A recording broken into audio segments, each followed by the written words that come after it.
پیارے بچوں، ایک دفعہ کا ذکر ہے، ایک چڑیا تھی۔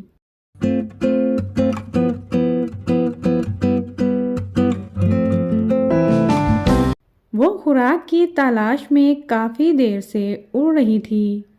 مسلسل اڑنے سے وہ بری طرح تھک چکی تھی، لیکن پھر بھی وہ مسلسل اڑ رہی تھی تاکہ اسے کھانے کے لیے کچھ مل جائے۔ کافی دیر کے بعد اسے ایک گھر نظر آیا جہاں صحن میں ایک چھوٹی بچی نے چوزوں کو دانہ ڈالا۔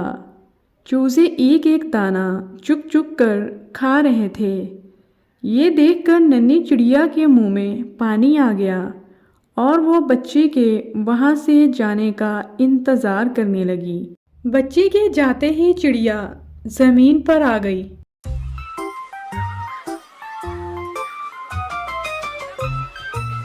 مرغی نے جب اپنے بچوں کے درمیان نئی مخلوق دیکھی تو وہ چڑیا کو غصے سے دیکھنے لگی اور اپنے بچوں کو لے کر وہاں سے چلی گئی۔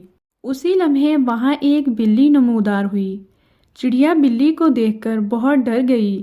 ابھی وہ بلی سے ڈر رہی تھی کہ وہاں کتا بھی آ گیا اور دونوں چڑیا کو ایسے دیکھ رہے تھے جیسے کوئی فتح حاصل کر لی ہو۔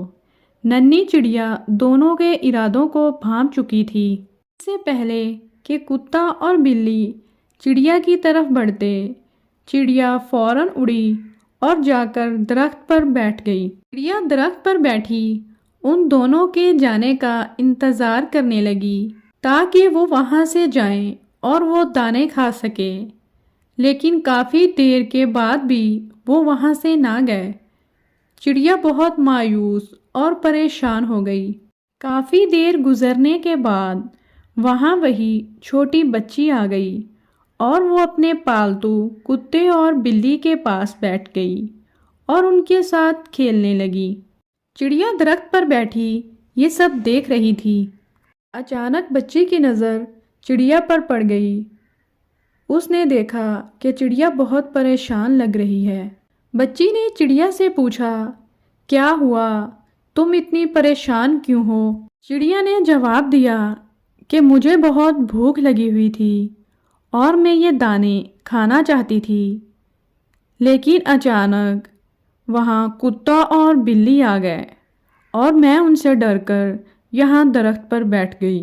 بچی نے چڑیا سے کہا، تم گھبراؤ نہیں، تم نیچے آ جاؤ، میں تم سب کی دوستی کرواتی ہوں۔ چڑیا فوراً درخت سے اڑی اور صحن میں آ گئی۔ بچی نے چڑیا کی کتے اور بلی سے دوستی کروائی۔ چڑیا نے پیٹ بھر کر دانے کھائے اور وہ ان سب کے ساتھ ہنسی خوشی رہنے لگی۔